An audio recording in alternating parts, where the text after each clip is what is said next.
আসসালামু আলাইকুম প্রিয় সুধী, আজকের ভিডিওতে আমরা এমন এক নারী সম্পর্কে জানবো যিনি ইসলামের নারীদের মধ্যে একজন মহিয়সী নারী, যিনি শ্রেষ্ঠ নারীদের একজন, যিনি প্রথম মুসলমান নারী। তিনি ছিলেন সব দিক থেকে উচ্চ পদস্থ, দয়াময়ী, খোদাপ্রিয়, দানশীল এবং বেহেশতের ফুল হজরত ফাতিমাতুজ জাহরার প্রিয় মাতা, যার জীবনী ছিল উজ্জ্বলতম ও ব্যক্তিত্ব ছিল নারীদের জন্য আদর্শ স্বরূপ। মা খাদিজা রাদিয়াল্লাহু তাআলা আনহা ছিলেন নবীর সহধর্মিণীদের মধ্যে সর্বপ্রথমা ও সর্বশ্রেষ্ঠা।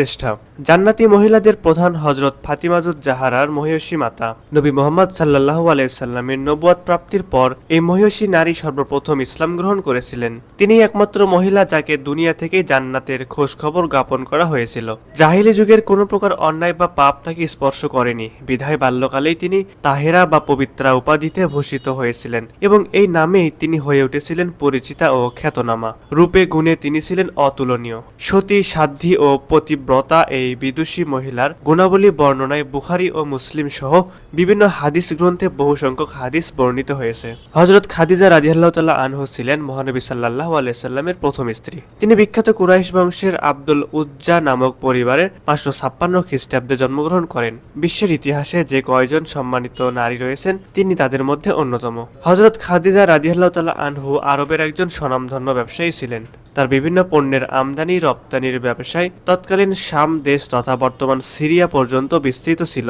হযরত খাদিজা রাদিয়াল্লাহু তাআলা আনহা তার ব্যবসা পরিচালনার জন্য বিভিন্ন সময় লোক নিয়োগ করতেন। তিনি মহানবী সাল্লাল্লাহু আলাইহি সাল্লামের সততা, আমানতদারি ও বিশ্বস্ততার কথা শুনে তাকে তার ব্যবসা দেখাশোনা করার জন্য অনুরোধ করেন। মহানবী সাল্লাল্লাহু আলাইহি সাল্লামের তার ব্যবসার দায়িত্বভার গ্রহণ করার পর ব্যবসায় উন্নতি সাধিত হয়। সিরিয়া থেকে যুবক নারীর প্রত্যাবর্তনের পর হিসাব নিকাশ করে আমানত সহ এত বেশি পরিমাণ অর্থ তিনি পেলেন যা ইতিপূর্বে কোনোদিনই পাননি। অধিকন্ত দাস মায়সারার কথাবার্তা থেকে হযরত মুহাম্মদ সাল্লাল্লাহু আলাইহি সাল্লামের মিষ্টভাষিতা, সত্যবাদিতা, উন্নত চিন্তাভাবনা, আমানতদারি ইত্যাদি বিষয় অবগত হওয়ার পর তিনি এত বেশি প্রভাবান্বিত হন যে নিজের দাসী নাফিসা বিনতে মুনাব্বিহ এর মাধ্যমে হুজুর সাল্লাল্লাহু আলাইহি সাল্লামের নিকট সরাসরি বিয়ের পরগাম পাঠান। রাসূলুল্লাহ সাল্লাল্লাহু আলাইহি সাল্লাম বিষয়টি পিতৃব্য আবু তালিবের সাথে আলোচনা করেন। আবু তালিব এ ব্যাপারে হযরত খাদিজা রাদিয়াল্লাহু তাআলা আনহা-এর পিতৃব্যের সাথে আলোচনার পর বিয়ের প্রস্তাব পেশ করেন। এক শুভক্ষণে আল্লাহর অনুগ্রহ প্রাপ্ত দুই বান্দা ও বান্দি পবিত্র বিবাহ বন্ধনে আবদ্ধ হয়ে যান। এ বিয়ের মোহরানা ছিল 20টি উট।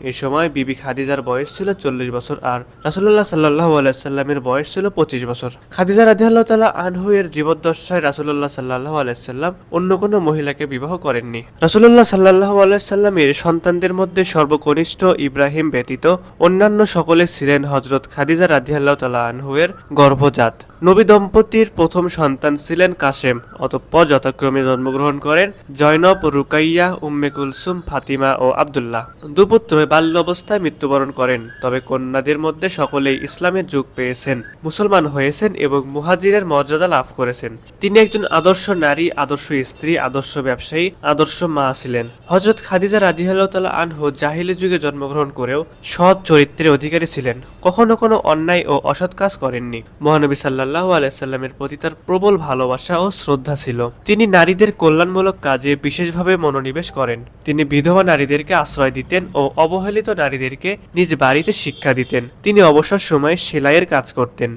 তিনি ছিলেন একজন দানশীল ও দয়ালু ব্যক্তি। তিনি শিশু, অসহায় ও এতিমদের ভালোবাসতেন। ইসলামের কল্যাণে তার সকল সম্পদ দান করার কারণে আল্লাহ তার উপর সন্তুষ্ট ছিলেন। হযরত খাদিজা রাদিয়াল্লাহু তাআলা আনহা-এর স্বামী ভক্তি ছিল অতুলনীয়। তিনি রাসূল সাল্লাল্লাহু আলাইহি সাল্লামের সকল কাজে শক্তি ও সাহস যোগাতেন। বিপদে আপদে কাছে আসতেন, তাকে সান্ত্বনা দিতেন। হযরত খাদিজা রাদিয়াল্লাহু তাআলা আনহা নারীকুলের গৌরব। তিনি সর্বপ্রথম ইসলাম গ্রহণকারী ব্যক্তি। ইসলাম প্রচারে তার অবদান ইতিহাসে স্বর্ণাক্ষরে লেখা আছে। তিনি জীবিতকালে বেহেশতের সুসংবাদ পেয়েছিলেন। খাদিজা রাদিয়াল্লাহু তাআলা আনহা-এর কন্যা ফাতিমা রাদিয়াল্লাহু তাআলা আনহা জান্নাতে নারীদের সর্দার। রাসূলুল্লাহ সাল্লাল্লাহু আলাইহি সাল্লাম তার সম্মানে বলেন, আল্লাহ খাদিজার চেয়ে কোনো মহৎ নারী আমাকে দেননি। তিনি এমন সময় আমাকে বিশ্বাস করেছিলেন যখন সবাই আমাকে মিথ্যাবাদী বলে আখ্যায়িত করেছিল। আমার বিপদের সময় যখন সবাই আমাকে পরিত্যাগ করেছে তখন তিনি আমাকে সমর্থন ও অর্থ সাহায্য করেছেন। মহানবী সাল্লাল্লাহু আলাইহি সাল্লাম বলেন, বিশ্বের সকল নারীর উপর যে 4 জন নারীর সম্মান রয়েছেন তার মধ্যে হযরত খাদিজা রাদিয়াল্লাহু তাআলা আনহা অন্যতম। হযরত খাদিজা রাদিয়াল্লাহু তাআলা আনহা ছিলেন রাসূল সাল্লাল্লাহু আলাইহি সাল্লামের সকল বিপদের বিশ্বস্ত সাথী ও ঘনিষ্ঠ বন্ধু। জাহিলি যুগের কোনো প্রকার অন্যায় ও পাপ তাকে স্পর্শ করতে পারেনি। তার উন্নত চারিত্রিক বৈশিষ্ট্য আজও নারীদের জন্য অনুপম আদর্শ।